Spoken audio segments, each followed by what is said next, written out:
बिस्मिल्लाहिर्रहमानिर्रहीम अस्सलाम वालेकुम। आज हम अपना जनरल साइंस का सेकंड लेक्चर स्टार्ट करेंगे फॉर क्लास 8 एंड 9। ठीक है, चैप्टर 1 हम पढ़ रहे थे, पेज नंबर 10 है। लास्ट टॉपिक हमने पढ़ा था ब्रांचेस ऑफ साइंस, और आज हम पढ़ेंगे टॉपिक हमारा होगा आज role of science and technology, page number 10 पे। ठीक है, इस टॉपिक में हमारे पास जो टॉपिक्स कवर्ड होंगे वो हम देखेंगे कि साइंस ने क्या रोल प्ले किया है मेडिसिन की फील्ड में। ठीक है, जैसे आपको पता है कि टेक्नोलॉजी की वजह से मेडिसिन में भी बहुत ज़्यादा इम्प्रूवमेंट या कह लें डेवलपमेंट हुई है। फिर उसके बाद अगला हम देखेंगे एग्रीकल्चर में साइंस और टेक्नोलॉजी ने क्या रोल प्ले किया है, और लास्ट हम देखेंगे फील्ड ऑफ इंजीनियरिंग में। ठीक है, इंजीनियरिंग की फील्ड में साइंस का क्या रोल है। ठीक है, फर्दर हम इसको बुक से स्टडी करते हैं। आप लोग अपनी बुक्स का पेज नंबर 10 खोल लीजिए। पेज नंबर 10 पे है, टॉपिक है 1.6, role of science and technology. ठीक है, technology is the outcome of scientific knowledge. ठीक है, यानी टेक्नोलॉजी जितनी भी हमारे पास नई नई इन्वेंशंस हैं वो किस वजह से हैं, साइंटिफिक नॉलेज की वजह से हैं। आउटकम यानी उनका रिजल्ट है, उनका नतीजा है। Which has not only helped us to understand our physical world but also gave the laws that govern the laws that govern, ये रिपीट हुआ हुआ है, laws that govern the various phenomena. ठीक है, इसमें आपको ये बता रहे हैं कि टेक्नोलॉजी की वजह से न सिर्फ ये कि हमारा जो फिज़िकल वर्ल्ड है उसमें तब्दीली आई है या उसको हम समझ पाए हैं, बल्कि उसकी वजह से क्या हुआ है, बहुत सारे ऐसे फिनोमेना जो ऑलरेडी हो रहे थे उसके ऊपर बहुत सारे लॉज बनाए गए हैं। ठीक है, जैसे लॉज ऑफ मोशन है, न्यूटन के 3 लॉज ऑफ मोशन है, उसके ऊपर उसने उसको बारीकी से स्टडी किया है तो वो लॉज बने हैं, जिसकी वजह से क्या हुआ, application of these laws have helped in the invention of new devices for the welfare of society।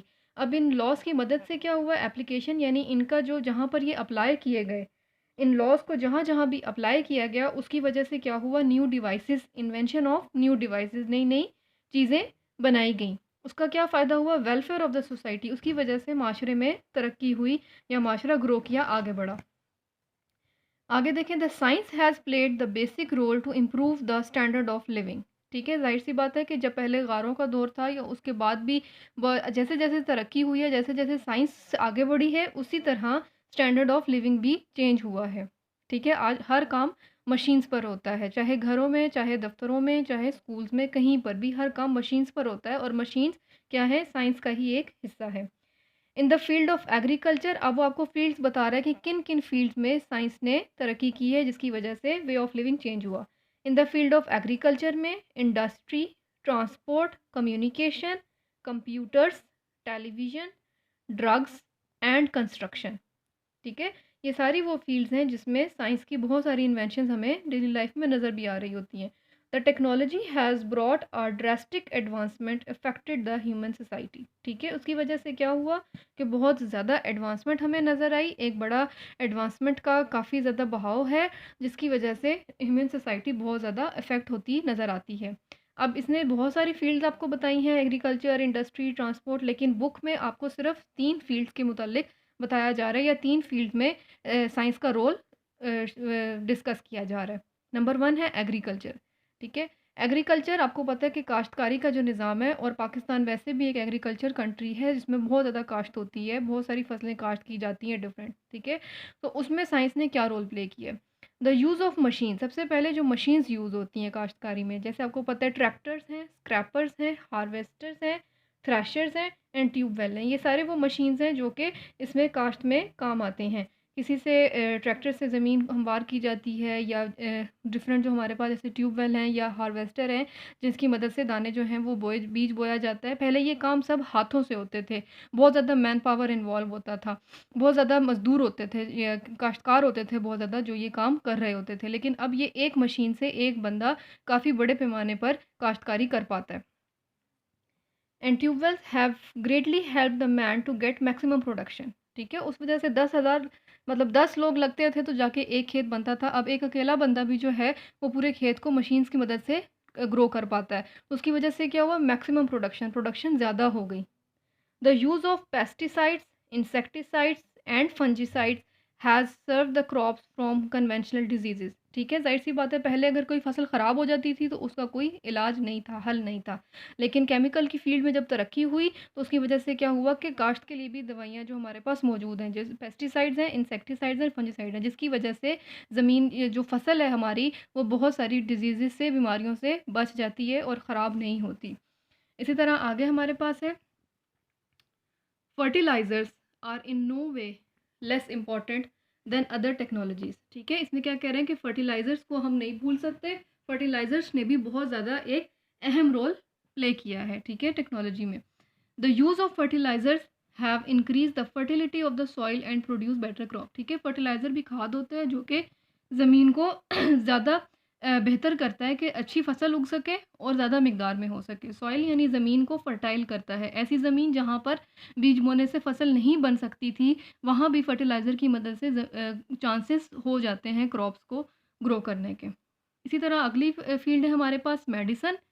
Medicine में क्या है, up to the 19th century the medicines were obtain from natural sources. ठीक है, पहले कह रहे हैं 19 यानी 19वीं सदी तक क्या होता था कि मेडिसिन सिर्फ नेचुरल सोर्सेज से बनती थी, जैसे प्लांट्स हैं, एनिमल्स हैं या मिनरल्स हैं।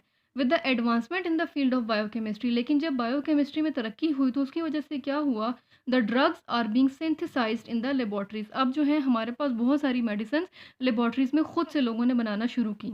ठीक है, यानी डिफरेंट केमिकल रिएक्शंस करा के डिफरेंट एक दवाई को इजाद किया जाता है, बनाया जाता है। Many antibiotics and vaccines are now being synthesise in the laboratories. ठीक है, यानी अब जिस तरह हम देखते हैं कि आजकल अगर कोरोना वायरस क्या है तो उसकी भी वैक्सीन तैयार करने की कोशिशें की जा रही हैं। तो किस वजह से, ये सिर्फ टेक्नोलॉजी और साइंस की इम्प्रूवमेंट की वजह से। पहले क्या था, या 19th सेंचुरी तक क्या था कि इस तरह मेडिसिन नहीं बनाई जा सकती थी, क्योंकि अब बायोकेमिस्ट्री की फील्ड में तरक्की हुई है, यानी देखा गया है कि ह्यूमन बीइंग और केमिकल आपस में दोनों किस तरह से रिलेट करते हैं, जिसम में कौन सा केमिकल है, किस मिकदार में है, और उसकी मिकदार ख़राब कम होने से या ज़्यादा होने से कौन सी बीमारी बन जाती है। तो उसी वजह से फिर मेडिसिन और वैक्सीन्स भी बनाई गई। These drugs are then produced at a large scale for prevention and treatment of various diseases। और ये टेक्नोलॉजी की मदद से ही होता है कि ये दवाई फिर अब अगर कोई वैक्सीन ईजाद हो जाती है या कोई मेडिसिन ईजाद हो जाती है तो वो सिर्फ एक इलाके तक नहीं रहती, बल्कि बहुत बड़े पैमाने पर उसे ग्रो किया जाता है, बहुत ज़्यादा बनाई जा सकती है यही मशीन्स की मदद से, और उसको ऑल ओवर द वर्ल्ड जो है वो ट्रैवल भी कराया जाता है, उसको इधर उधर एक्सपोर्ट और इम्पोर्ट का भी काम मेडिसिन का हो जाता है। ये सब कैसे पॉसिबल हुआ, सिर्फ टेक्नोलॉजी की वजह से। Nowadays the major biological problems are, अब हमारे पास जो सबसे ज़्यादा बड़ी बीमारियां आजकल चल रही हैं वो कौन सी हैं, कैंसर, एड्स एंड हेपेटाइटिस। और हमें पता है कि इनके लिए भी इलाज काफ़ी हद तक ईजाद हो चुके हैं और लोग इसको क्योर कर भी रहे हैं। लास्ट हम आ जाते हैं इंजीनियरिंग पे। With the awakening of human society, the man has constructed and created great structures। ठीक है, इसमें भी यही है कि इंजीनियरिंग में टेक्नोलॉजी ने कैसे रोल प्ले किया, जैसे हम देखते हैं पिरामिड्स है इजिप्ट में, and great wall of China. ठीक है, ये बहुत बड़ी इन्वेंशंस हैं जो कि एक आम इंसान टेक्नोलॉजी या मशीन्स के बगैर नहीं बना सकता था। इसमें भी फिज़िक्स के बहुत सारे लॉज अप्लाई होते हैं, तब एक पिरामिड बनता है। और great of wall of China भी बहुत ज़्यादा उस पर मशीन्स कह लें या एक कॉन्सेप्ट अप्लाई होके वो क्रिएट की गई थी। These are the symbol of advancement in the field of engineering. ठीक है, ये इससे हमें नज़र आता है कि इंजीनियरिंग किस हद तक एडवांस हो चुकी थी। With the help of mechanical engineering a great variety of machines have been invented which have made the production of 1000 utility goods possible. ठीक है, इसमें भी यही है हमारे पास कि मैकेनिकल इंजीनियरिंग की बात कर रहे हैं, उसमें जब तरक्की हुई तो उसकी वजह से बहुत सारी ऐसी मशीन्स बनाई गई जिसकी वजह से बहुत सारी मज़ीद चीज़ें पॉसिबल हो सकें। The construction of factories, bridges, dams, computers and various machine. अब हमारे पास ये जो सारी आपको एग्जांपल दे रहा है कि फैक्ट्रीज़ हैं या ब्रिजेस हैं या डैम्स हैं, जो काम पहले हाथों से होता था वो अब फैक्ट्रीज़ में होता है। ठीक है, ब्रिजेस जो पहले लकड़ियों के पुल बनाए जाते थे अब वो बाकायदा सीमेंट और ईंटों के बनाए जाते हैं। डैम्स हैं यानी कलेक्शन ऑफ वाटर इतने बड़े पैमाने पर कैसे पॉसिबल हुई है। कंप्यूटर्स हैं, ये सब इंजीनियरिंग की फील्ड है जिनमें जितनी ज़्यादा तरक्की हुई उसकी हमें ये नतीजे नज़र आते गए। And various machine have change the human society. ठीक है, अब हर इनमें से हर एक चीज़ का जो इन्होंने सिर्फ कुछ एग्जांपल्स दिए हैं, अपना अपना एक काम है और उसकी वजह से सोसाइटी में बहुत ज़्यादा चेंज हमें नज़र आया। यही काम पहले ज़मानों में जो है या तो पॉसिबल ही नहीं होते थे या अगर हो भी पाते थे तो बहुत मुश्किल से कंप्लीट होते थे। Modern communication has brought the whole world up to the level of global village. जैसे यही बात है, पहले जब फ़ोन इजाद हुआ तो किसी-किसी के पास होता था, या उसकी भी एक लिमिटेशन होती थी, इस हद तक बात हो सकती है, या इतना इसका एक सर्कल है कि इससे ज़्यादा फिर इंटरनेट इजाद हुआ। तो ये सब चीज़ें जो हैं कम्युनिकेशन की फ़ील्ड में जो डेवलपमेंट हुई, उसकी वजह से भी दुनिया एक ग्लोबल विलेज बन गई। अब चाहे आप पाकिस्तान में बैठे हैं या अमेरिका में बैठे हैं, कम्युनिकेशन के लिए कोई भी हर्डल मौजूद नहीं है। ईज़िली आप कम्युनिकेट कर सकते हैं दुनिया के किसी भी कोने में बैठ के, जिसकी वजह से ग्लोबल विलेज दुनिया को कहा जाने लगा। ठीक है, तो ये 3 आपके पास टॉपिक हैं जिसमें थोड़ी-थोड़ी टेक्नोलॉजी और साइंस की वजह से क्या डेवलपमेंट हुई वो आपको बताया गया है। इसी से इसके बाद आपका लास्ट टॉपिक रह जाता है लिमिटेशन ऑफ साइंस, ये हम नेक्स्ट लेक्चर में करेंगे। अभी जो मैंने आपको 3 टॉपिक्स पढ़ाए हैं, उन 3 में से हम थोड़े से क्वेश्चन आंसर्स देख लेते हैं। और क्वेश्चन बहुत ईज़ी से कुछ क्वेश्चंस हैं जो आप लोग होप सो ईज़िली फाइंड कर लेंगे। क्वेश्चन नंबर 1 है, right the name of machines used in agriculture. ठीक है, अभी हमने पढ़ा कि एग्रीकल्चर में जैसे ट्रैक्टर्स हैं या ट्यूबवेल हैं, इस तरह 1-2 मशीनों के नाम आपको दिए गए हैं, उनके नाम आपने लिखने हैं इस क्वेश्चन में। Number 2 is write briefly role of science and technology in the field of medicine. सिर्फ 2-3 लाइन में इसका जवाब दें कि मेडिसिन की फील्ड में साइंस और टेक्नोलॉजी ने क्या रोल प्ले किया है। नंबर 3 है, हाउ फर्टिलाइज़र्स आर यूज़फुल। ठीक है, जैसे हमने पढ़ा कि एग्रीकल्चर की फील्ड में फर्टिलाइज़र्स ने भी एक अहम रोल प्ले करते हैं, तो वो क्या रोल होता है, ठीक है, वो आपने बताना है।